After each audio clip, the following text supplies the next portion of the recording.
The Bible. And the Catechism. In a year. Day 257.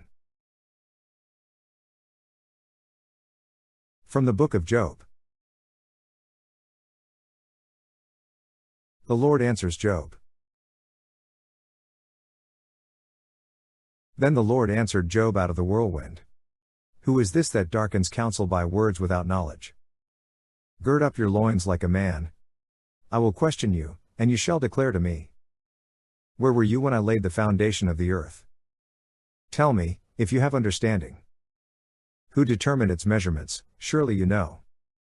Or who stretched the line upon it? On what were its bases sunk?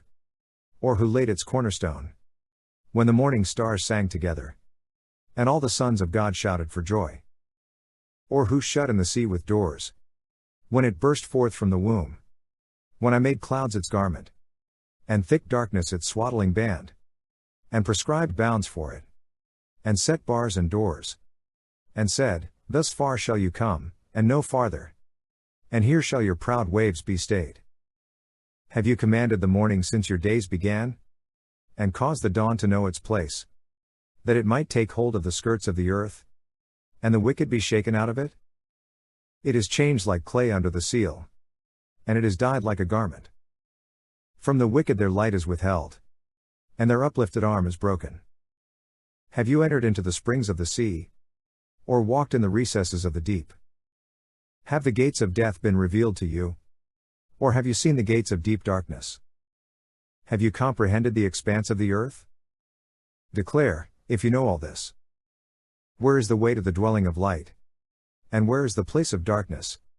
That you may take it to its territory, and that you may discern the paths to its home. You know, for you were born then, and the number of your days is great. Have you entered the storehouses of the snow? Or have you seen the storehouses of the hail? Which I have reserved for the time of trouble, for the day of battle and war. What is the way to the place where the light is distributed? Or where the east wind is scattered upon the earth? Who has cleft a channel for the torrents of rain, and a way for the thunderbolt? To bring rain on a land where no man is, on the desert in which there is no man. To satisfy the waste and desolate land, and to make the ground put forth grass. Has the rain a father? Or who has begotten the drops of dew? From whose womb did the ice come forth? And who has given birth to the hoarfrost of heaven? The waters become hard like stone, and the face of the deep is frozen. Can you bind the chains of the Pleiades? Or loose the cords of Orion? Can you lead forth the Mazzaroth in their season? Or can you guide the bear with its children? Do you know the ordinances of the heavens? Can you establish their rule on the earth? Can you lift up your voice to the clouds, that a flood of waters may cover you? Can you send forth lightnings, that they may go, and say to you, Here we are? Who has put wisdom in the clouds, or given understanding to the mists? Who can number the clouds by wisdom? Or who can tilt the waterskins of the heavens, when the dust runs into a mass, and the clods cleave fast together? Can you hunt the prey for the lion, or satisfy the appetite of the young lions, when they crouch in their dens, or lie in wait in their covert? Who provides for the raven its prey, when its young ones cry to God, and wander about for lack of food? Do you know when the mountain goats bring forth? Do you observe the calving of the hinds? Can you number the months that they fulfill? And do you know the time when they bring forth? When they crouch, bring forth their offspring, and are delivered of their young? Their young ones become strong, they grow up in the open. They go forth, and do not return to them. Who has let the wild ass go free? Who has loosed the bonds of the swift ass? To whom I have given the steppe for his home, and the salt land for his dwelling place. He scorns the tumult of the city. He hears not the shouts of the driver. He ranges the mountains as his pasture, and he searches after every green thing. Is the wild ox willing to serve you? Will he spend the night at your crib? Can you bind him in the furrow with ropes? Or will he harrow the valleys after you? Will you depend on him because his strength is great? And will you leave to him your labor? Do you have faith in him that he will return, and bring your grain to your threshing floor? The wings of the ostrich wave proudly. But are they the pinions and plumage of love?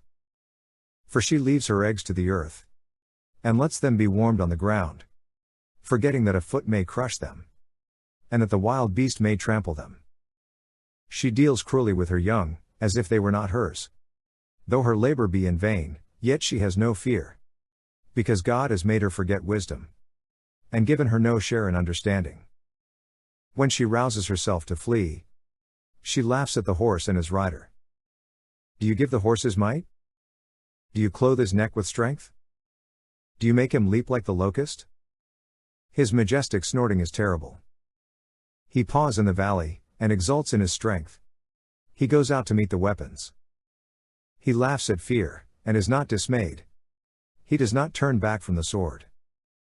Upon him rattle the quiver, the flashing spear and the javelin.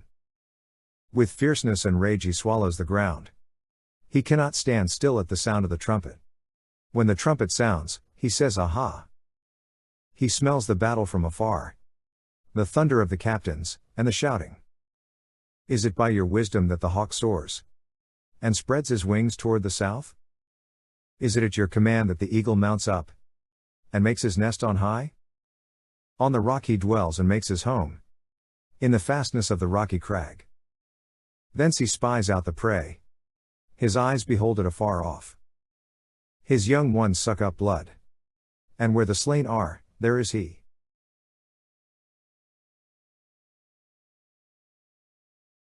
From the Book of Wisdom.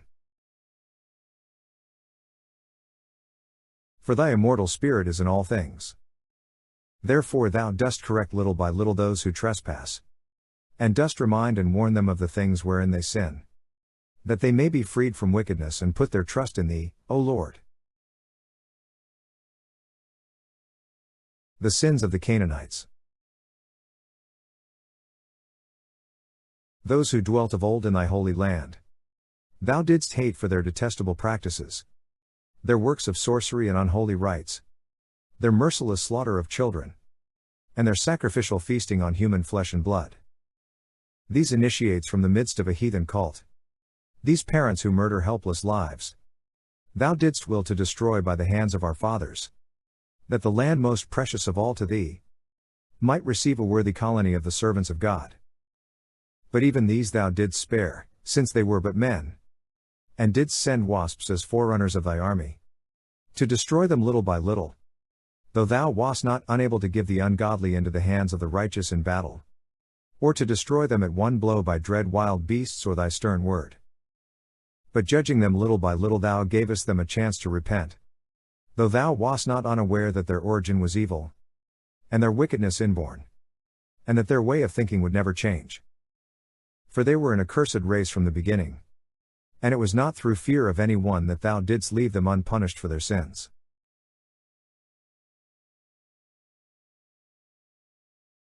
From the Gospel of Luke. The authority of Jesus questioned. One day, as he was teaching the people in the temple and preaching the gospel, the chief priests and the scribes with the elders came up and said to him, Tell us by what authority you do these things, or who it is that gave you this authority. He answered them, I also will ask you a question. Now tell me, was the baptism of John from heaven or from men? And they discussed it with one another, saying, If we say, From heaven, he will say, Why did you not believe him? But if we say, From men, all the people will stone us, for they are convinced that John was a prophet. So they answered that they did not know whence it was. And Jesus said to them, Neither will I tell you by what authority I do these things. The parable of the wicked tenants. And he began to tell the people this parable. A man planted a vineyard, and let it out to tenants, and went into another country for a long while. When the time came, he sent a servant to the tenants, that they should give him some of the fruit of the vineyard, but the tenants beat him, and sent him away empty-handed. And he sent another servant, him also they beat and treated shamefully, and sent him away empty-handed. And he sent yet a third, this one they wounded and cast out. Then the owner of the vineyard said, What shall I do? I will send my beloved son, it may be they will respect him. But when the tenants saw him, they said to themselves, This is the heir, let us kill him, that the inheritance may be ours. And they cast him out of the vineyard and killed him. What then will the owner of the vineyard do to them? He will come and destroy those tenants, and give the vineyard to others. When they heard this, they said, God forbid. But he looked at them and said, What then is this that is written? The very stone which the builders rejected has become the head of the corner? Every one who falls on that stone will be broken to pieces, but when it falls on any one it will crush him. The question about paying taxes. The scribes and the chief priests tried to lay hands on him at that very hour, but they feared the people, for they perceived that he had told this parable against them. So they watched him, and sent spies, who pretended to be sincere, that they might take hold of what he said, so as to deliver him up to the authority and jurisdiction of the governor. They asked him, Teacher, we know that you speak and teach rightly, and show no partiality, but truly teach the way of God. Is it lawful for us to give tribute to Caesar, or not? But he perceived their craftiness, and said to them, Show me a coin. Whose likeness and inscription has it? They said, Caesar's.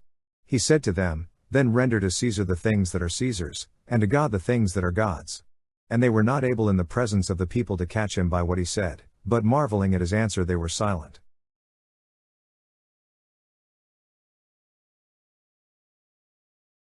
From the Catechism. The common good.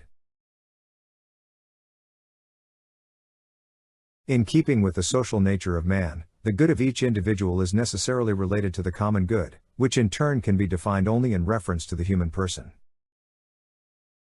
Do not live entirely isolated, having retreated into yourselves, as if you were already justified, but gather instead to seek the common good together. By common good is to be understood the sum total of social conditions which allow people, either as groups or as individuals, to reach their fulfillment more fully and more easily. The common good concerns the life of all. It calls for prudence from each, and even more from those who exercise the office of authority. It consists of three essential elements. First, the common good presupposes respect for the person as such. In the name of the common good, public authorities are bound to respect the fundamental and inalienable rights of the human person. Society should permit each of its members to fulfill his vocation. In particular, the common good resides in the conditions for the exercise of the natural freedoms indispensable for the development of the human vocation, such as the right to act according to a sound norm of conscience and to safeguard privacy and rightful freedom also in matters of religion.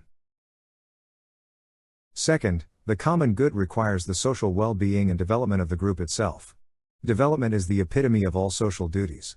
Certainly, it is the proper function of authority to arbitrate, in the name of the common good, between various particular interests, but it should make accessible to each what is needed to lead a truly human life: food, clothing, health, work, education and culture, suitable information, the right to establish a family, and so on. Finally, the common good requires peace, that is, the stability and security of a just order. It presupposes that authority should ensure by morally acceptable means the security of society and its members. It is the basis of the right to legitimate personal and collective defense. Each human community possesses a common good which permits it to be recognized as such. It is in the political community that its most complete realization is found.